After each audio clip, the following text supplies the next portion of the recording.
He gave her everything he had, and she left him with nothing but the man he truly was. Byron Johnson woke before the first bird call every day without fail. The clock beside his bed never reached 5. He rose quietly from the narrow mattress, pulled on his soot-stained uniform, and stepped into the dim Kingston dawn. By the time most of the city stirred, he was already inside the hot kitchen of a small restaurant, hands busy, face calm, heart steady. He was a chef who earned enough to live, yet lived as if he had nothing. Not because he was careless, but because he had chosen a purpose. Shireen wanted to be a doctor. When she told him, her eyes shone with nervous excitement. "Medical school is expensive," she whispered one evening as they shared a simple dinner of rice and canned mackerel he had prepared after a 14-hour shift. Byron smiled as if she had told him she wanted to touch the moon. "Then we will pay for it." She blinked. "We?" "Yes," he said gently.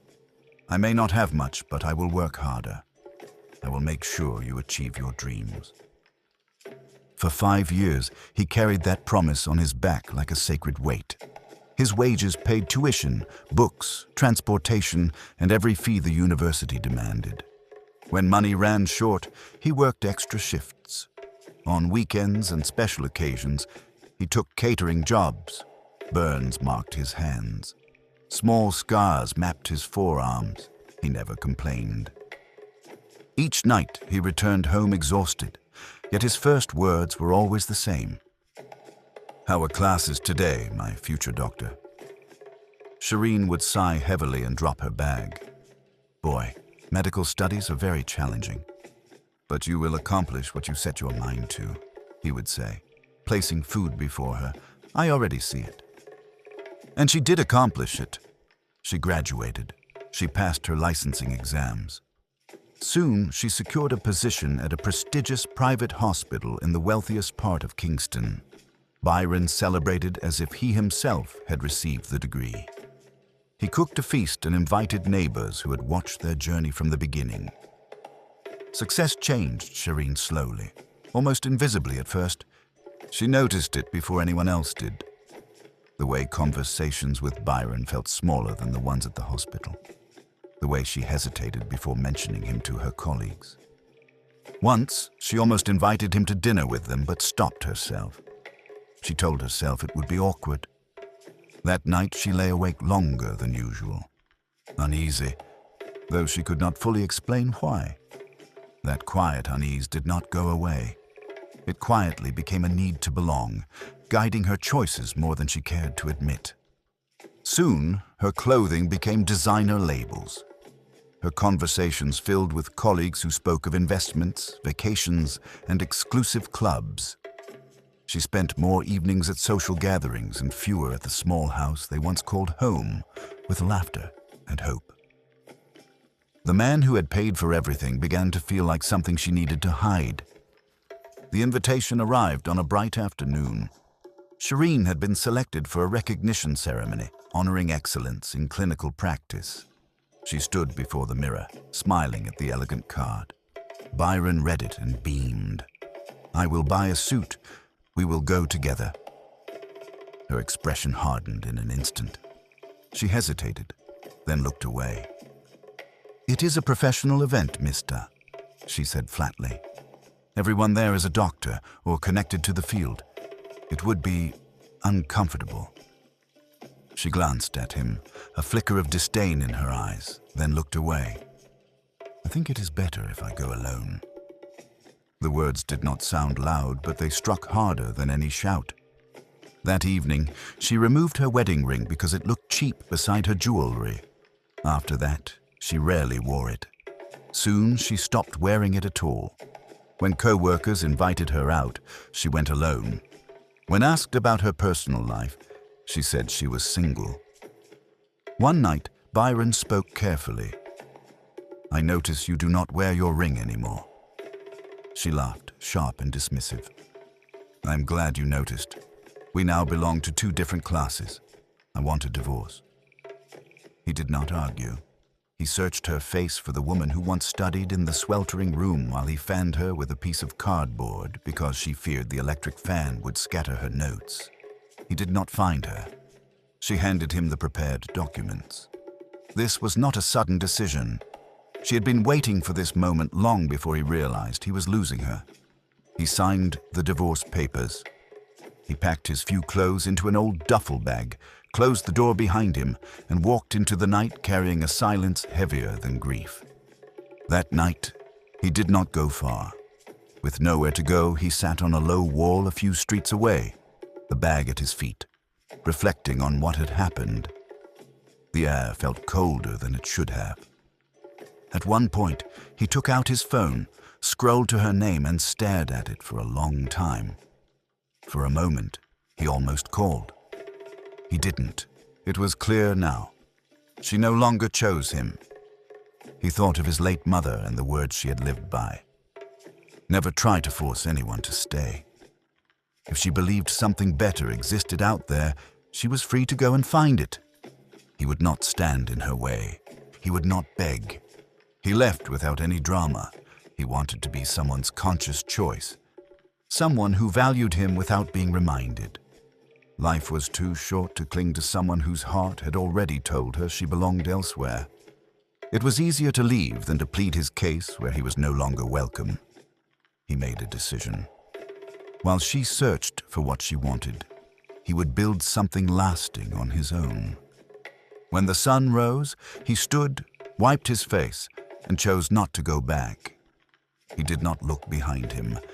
Heartbreak did not destroy him. It refined him. He worked harder than ever, but this time the money stayed in his hands. Months became a year became 2. Instead of spending, he saved. Instead of drifting, he planned. Remembering how restaurants struggle to consistently source herbs and fresh produce, Byron leased a small plot of land on the outskirts of the city. He planted thyme, tomato, scallion, Scotch bonnet pepper, basil, and callaloo. The first harvest nearly failed. Erratic rainfall and poor drainage left parts of the land waterlogged, while other sections dried out and cracked. Half the crop was lost. For a moment, standing in the ruined rows, he wondered if he had made a mistake. Then he adjusted and studied harder. He learned irrigation and soil care before planting again. The next harvest held. The quality of his crops drew attention quickly. Hotels and restaurants began competing for his produce. At first, he farmed, harvested, and delivered everything himself in a rented pickup truck before dawn, then reported to the kitchen for his shift. Orders grew. He hired workers from nearby communities and paid them fairly. The small farm expanded into acres of thriving green rows. It did not happen quickly. It did not happen easily. But he kept going. Before long, his bank manager noticed the steady deposits and asked to meet him.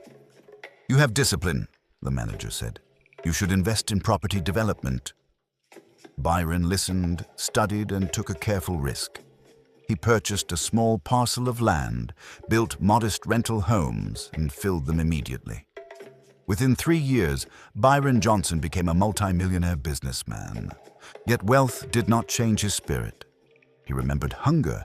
He remembered children who could not afford school supplies or medical care. He funded scholarships. He supported community feeding programs. He donated equipment to public hospitals so patients without money could still receive treatment. Then an invitation arrived from the same private hospital where Shireen worked. They planned a charity gala to honor a major donor who had funded pediatric medical equipment for underprivileged children. He accepted, not for recognition, but for the children whose lives depended on the machines his donation had purchased. On the evening of the event, Byron entered the hall wearing a tailored suit. Confidence rested on him naturally, yet humility remained in his posture. On his right hand, he wore a simple silver band, its surface dulled and lightly scratched with time. Across the room, Shireen saw him and froze. For a moment, she thought she was mistaken. Then the host approached the podium. Tonight, we honor a businessman whose generosity has saved hundreds of children's lives and will save countless more. Please welcome Mr. Byron Johnson. Applause filled the hall. Shireen felt the sound around her but could not join it. She remembered the long shifts, the sacrifices he had made for her studies, and the way he cared for her well-being before anything else. For a moment, she took a step forward as if to reach him. Then she stopped. Her hands slowly fell back to her side. Byron stepped forward calmly. He thanked the audience, the doctors, and the staff. His voice was steady, warm, and clear. Years ago, someone told me I did not belong in certain rooms because I was not in the same class, he said. Today, we are still not in the same class, not because of money, status, or profession. Class is measured by gratitude, loyalty, and kindness. I never forget where I came from, and I honor every person who helped me along the way. And I thank you for allowing me to help children who only needed a chance to live, free from illness and hunger. I did not change where I came from, I just made sure I never forgot it. He bowed his head slightly and stepped back. Immediately, someone began to clap. Another followed. Then the sound grew, spreading through the room, rising into a standing ovation. But it carried something deeper. Respect. Recognition. Something earned. They were not just applauding what he had done. They were acknowledging who he had become. Shireen could not clap. Her hands trembled. She understood at last what she had abandoned. The man she once dismissed had never changed. Only her values had. Across the crowded room, Byron did not look toward her. He had already forgiven her in his heart, but he had also already moved beyond her. He simply turned as if the moment had already passed for him. For the first time since her success, Shireen could not meet her own reflection in the polished glass beside her, and she understood too late that some losses never return, no matter what success follows. If you enjoyed this story, don't just like, subscribe, and comment. Share it. That's how Word, Sound, and Story by Troy Mackenzie reaches further and grows stronger. Thank you for your support.